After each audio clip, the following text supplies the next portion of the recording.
of the criticisms that were leveled at me for making this insomnia, because I think they were bullshit. And the first one was, "Oh, Bill, you're such a meanie.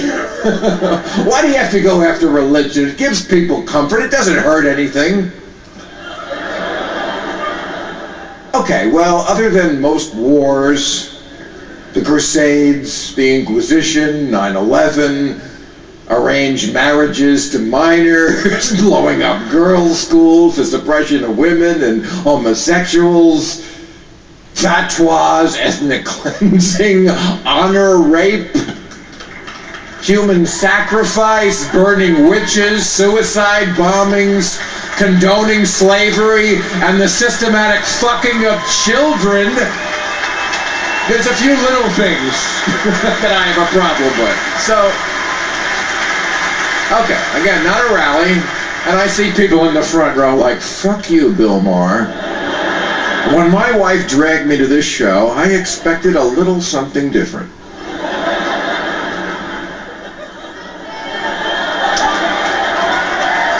A sweater vest in 2010, let me guess, Republican? But anyway. But I think I know the reason that the God who doesn't exist put me on earth. I do. I think it's to make that connection for people who say it doesn't do any harm. So let me give you some practical examples, okay? Number one, the Pope, who I love. I'm not knocking the Pope. He's a fantastic Catholic celebrity.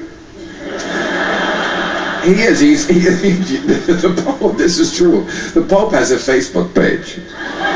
That's true. I'm not making that up.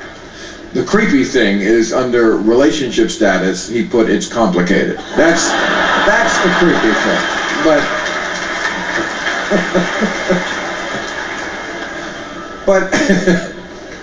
But the Pope last year went to Africa for a reunion with Rommel. No. It's just a joke. Again, I'm not after... No, it's a joke. See, the thing, I'm not after the Pope. By the same token, when it's the Pope, I don't pause to make a joke, okay? He's just a man. He puts his dress on one leg at a time, like everybody else. He's not holier than us because he, wears a costume. I could buy a pointy hat. I just don't. Okay. But I'm not mad at the Pope for that. He wasn't a Nazi. But what I'm mad at him for is going to the continent most ravaged by AIDS and telling them they couldn't use condoms. So don't tell me religion doesn't do any actual harm. All right, not a rally. Thank you, not a rally. But here's another example. Very practical, closer to home. Stem cell research. Now, as you know, for the last 8 years, we couldn't have stem cell research because President Larry the Cable Guy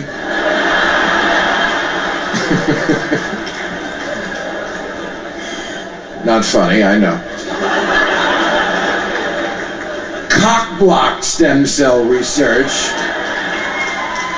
because, when he got into office, he asked a very important question. He said, "What is stem cell research?" And they sat him down and they explained, when a daddy loves a mommy very much.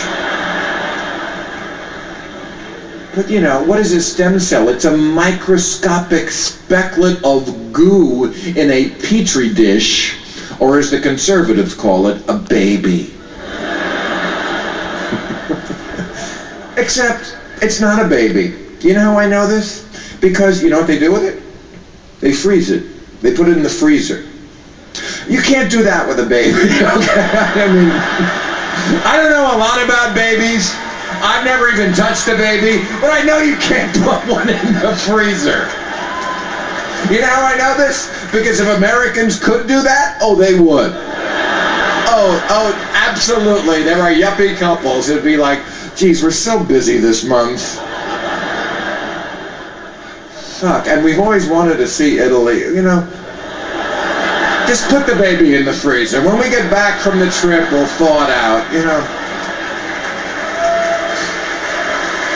Okay, here's the last thing I'll say about this, and then I'll get off it. But in a recent poll, 61% of Americans agreed with the statement, religion solves all or most of my problems. Which is great, except for one little thing. It doesn't. Oh yeah, that's right, it doesn't. You can't pray away global warming. And that's the difference between religious people and sane people. It is.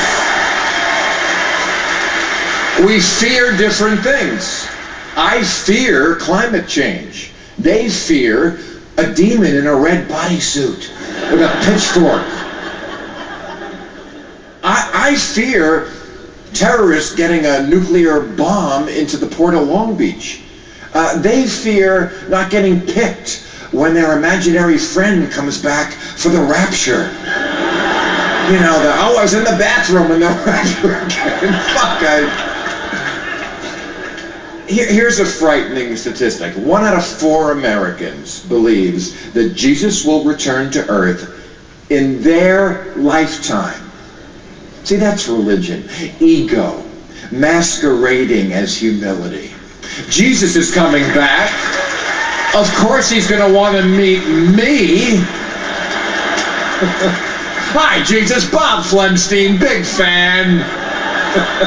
Big fan. I know you're crazy busy with the rapture and everything, but could you sign? I don't want to be that guy, but... So, you know, people come to me all the time and they say, Bill, I'm with you. I saw your movie. We're right here. You know, I don't believe in that crazy biblical nonsense. Just the central story. Oh, you mean the stupidest part? I mean, come on. God had a son. I mean, time out right there. God had a son? He's powerful beyond all imagination. He exists in a realm above time and space, but he has kids? What is this, Bonanza? He has a son. God had a son, and he said to him, Jesus, I'm sending you down to earth on a suicide mission. But don't worry, they can't kill you because you're really me. But it is going to hurt for a few days. I'm not going to lie about that, son. There's about 3 days you're going to hate me. But I'm doing this for you. I mean me. What am I saying? I'm me, you're you, but... I go myself, but I have you. Me! What am I saying? Anyway. All right. Now...